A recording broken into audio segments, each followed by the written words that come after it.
right, the bonus section of chapter 3. We're going to do a crash course in factoring, and I'm going to break it up into easy factoring versus using the quadratic formula, why you would want one over the other, and how you can always solve a quadratic function using the quadratic formula. So suppose that you're at this party and somebody just asks you to solve this ax squared plus bx plus c equals 0 riddle, and they tell you that a is not equal to 0. So we're going to look at a couple examples here and just go through what I mean by easy factoring. This is where you can look at the numbers, look at the pluses and minuses, and put it all together to give you a sense of how to factor it fairly straightforward. So we're always going to factor and start our problems out like this. Now, first symbol we're going to look at is this one that is next to the one that has no x. Since this is a plus, this is going to tell us that whatever we put here and here have to be the same symbol. So either both pluses or both minuses. To determine if they're pluses or minuses, you look at this symbol. Since this is a plus, that tells us that we have a plus and a plus right here. Now, the question becomes what multiplies to 2, but adds to 3? Well, one combination is 1 and 2, right? 1 times 2 gives you 2, 1 plus 2 gives you 3. So that is the combination numbers we want. And as we saw at the end of the 3.5 video, since you now have two things that multiply to 0, one of them must equal 0, which sets up these two equations. And then we can solve, and we get x equals -1, x equals -2. Good. All right, for the next example, again, we're going to start by factoring because it is easier to determine terms and numbers when you have things multiplying to 0 than it is when they're adding and subtracting to 0. So since this symbol right here is a negative, it automatically tells us that we have a plus minus. And what we need to now figure out is what multiplies to 2, but has a difference, right? So when you subtract them, it's a difference of 1. Looking at the combination of 1 and 2 again, that works perfectly. So to determine which one of these two numbers goes with the plus or the minus, you look at this. So because this symbol is a plus, the larger of the two numbers goes with the plus. And now that we have this factored, we can then set each term or expression to 0. And there we go. Let's try that out on this. So we have x equals 0. Again, since this is a minus, we have a plus, minus, and so we need to look at multiplies to 2 and has a difference of 1. Again, 1 and 2 work. And since this is negative, what this symbol indicates is that the larger of the two values, the 2, goes with the negative down here. And so we can solve this. We have x plus 1 equals 0, x minus 2 equals 0, subtracting the 1 tells us x equals -1, and adding the 2 gives us x equals 2. And then for this last one, again, set up your factorization. Look at the symbol, so that's a plus, which again means that both of these symbols down here have to be the same. Since this is a minus, they both have to be minuses. And what we need is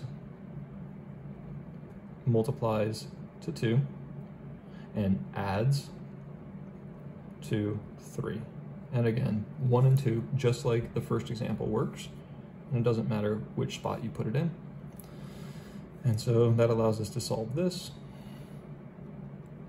and that, which gives us x equals 1, x equals 2.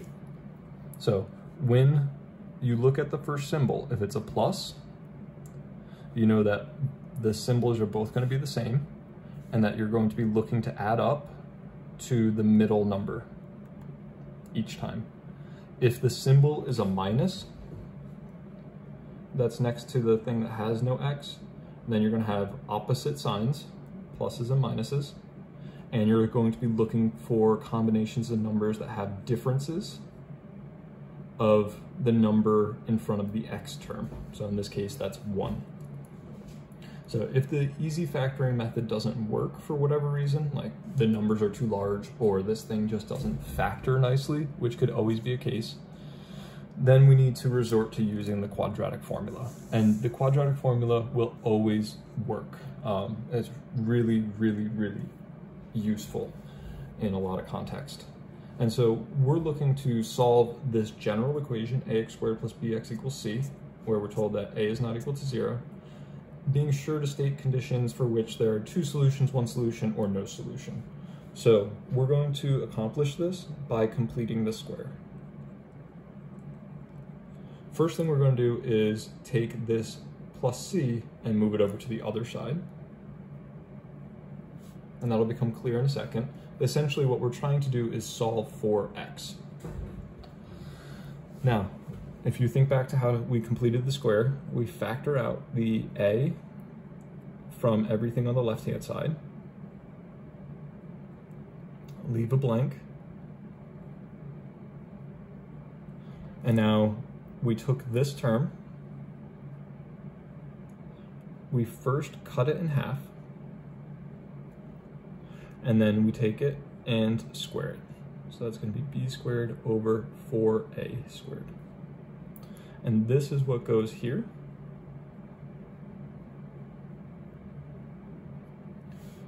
And we have to balance the scales. So we added something to the left-hand side, which means we need to add the same exact thing to the right-hand side. But what exactly did we add to the left-hand side? If we take this a and distribute it, this will become b squared over 4a after you cancel out the a here with one of the a's down here. So we add b squared over 4a. Good.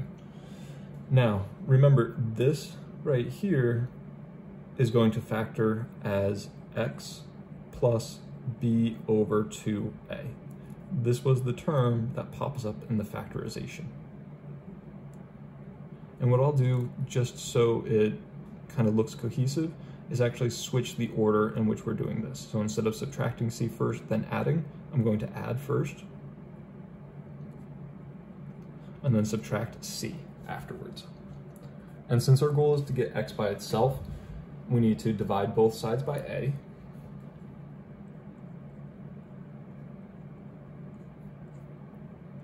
And by dividing both sides by a, each one of these picks up an a in the denominator.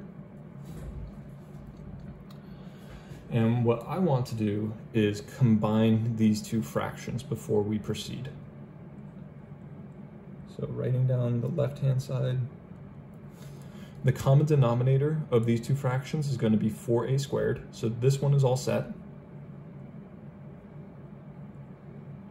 Over here, I'm going to multiply the top and the bottom by 4a so that the denominator becomes 4a squared. And the reason why we multiply top and bottom by the same thing is because after you cancel, it becomes 1. And so nothing is changing in this term, except now we'll be able to actually combine these two fractions. So bringing this all the way up here. Right now we have x plus b over 2a squared equals b squared minus 4ac. That should look really familiar at this point, over 4a squared. And again, trying to get x by itself and we have something being squared means that we have to take the square root. So when we take the square root on the left-hand side, this stays the same. but when we take it on the right-hand side,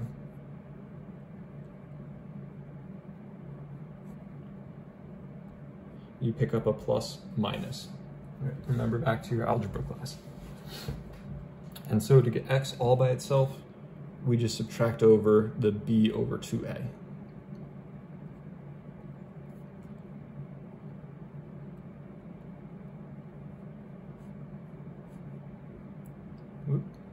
So that goes all the way down.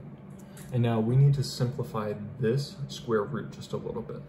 And square roots, if you had the square root of x, that's the same thing as x to the 1/2 power. And since we know how exponents work over fractions, we can give the 1/2 power to both the top and the bottom. So that amounts to this being plus or minus the square root of b squared minus 4ac all over the square root of 4a squared. Neat. But what is the square root of 4a squared? Well, the square root of 4 is 2. The square root of a squared is a. And so altogether, we end up getting that this is negative b over 2a plus or minus the square root b squared minus 4ac over 2a. And now we can combine it all together as x equals negative b plus or minus, right, because these two now have the same denominator, square root b squared minus 4ac. Bam. And that's the proof of the quadratic formula. We complete the square and then solve for x. Now, we're asked to give conditions. So when do we have two answers? Two x's? When, well, since you have a plus minus here, if this thing, after you take the square root, is not 0, then you're going to get negative b plus something, negative b minus something. And so you'll have two x's as your answer. And to be able to take a square root, you need the thing inside to be positive or non-negative. So we're going to do this. So you have two x's when b squared minus 4ac is positive, which is what we saw at the end of section 3 in this chapter. When do we have one x? Well, again, you have a plus minus, so the only way that you don't get two answers is when you have this square root turn out to be 0. And so that means that the inside part, the b squared minus 4ac, is equal to 0. And then lastly, you have no x's. Well, that's going to happen when you can't take the square root of the thing on the inside. And for us, that's going to be when b squared minus 4ac is less than 0, right? Because that's going to introduce what are called complex numbers or imaginary numbers, and that makes math really, really beautiful, but it also makes it a bit trickier than what we need for this class. So if at any point you check and you see b squared minus 4ac is less than 0, that automatically tells you that your quadratic does not factor. Neat. Let's look at this example. This is a typo on my page. I will fix that typo on your page, so don't worry about it. We want to use the quadratic formula to double check our answer from up top. And we're asked to factor. So it's a little bit different than solving because it's not an equation. So first and foremost, we have x squared minus x minus 2. Our a in this case is 1. That's the number in front of x squared. Our b is negative 1. That's the number in front of x. And then our c is negative 2. So first, at the beginning of any of these quadratic function questions, you should see what b squared minus 4ac is. Because if it's negative, you don't have to do any more work. You're done. Otherwise, we're going to plug stuff in, right? There is b squared minus 4 times 1 times negative 2.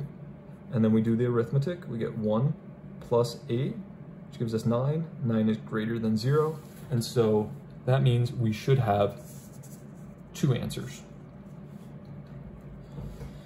All right, so x is equal to negative of b plus or minus the square root of b squared minus 4ac all over 2a.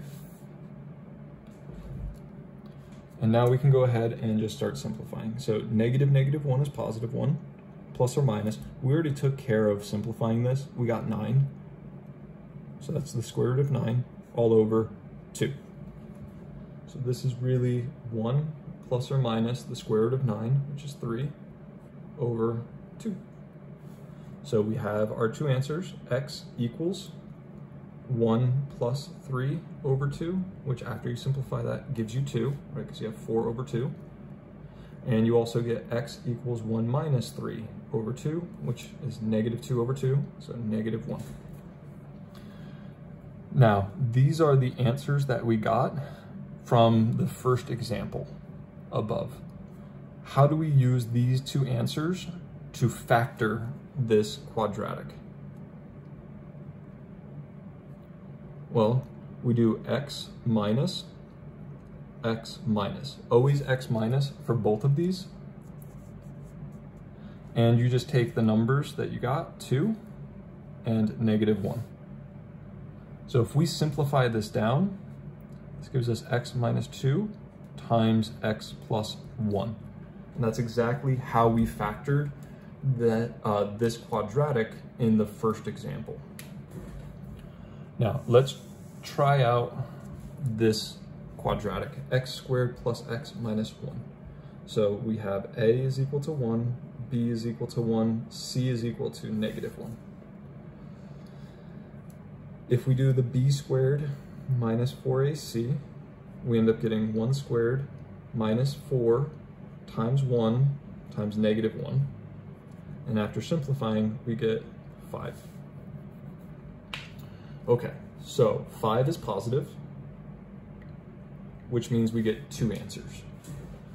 5 is also a prime number, which means that when you take its square root, you get an irrational number. So this is an example of a quadratic function that you can't do the easy factoring method for. You have to use the quadratic formula for it. So we're gonna go searching for our two answers. We do negative b plus or minus b squared minus 4ac, take the square root of that, all over 2a. And we simplify. So we have x is equal to negative 1 plus or minus the square root of 5 over 2. And that's, honest to goodness, the best we can do. Can't simplify square root 5 anymore. And so our two answers are going to be x equals negative 1 plus root 5 over 2, and x equals negative 1 minus root 5 over 2. Taking these two, we can then take x squared plus x minus 1 and rewrite it as x minus something times x minus something. And so, again, remember, it's always minuses there, and then you just take your first number that you found and the second number that you found. And if you want to challenge yourself, try foiling this out and make sure that when you multiply these two binomials together, you end up getting x squared plus x minus 1.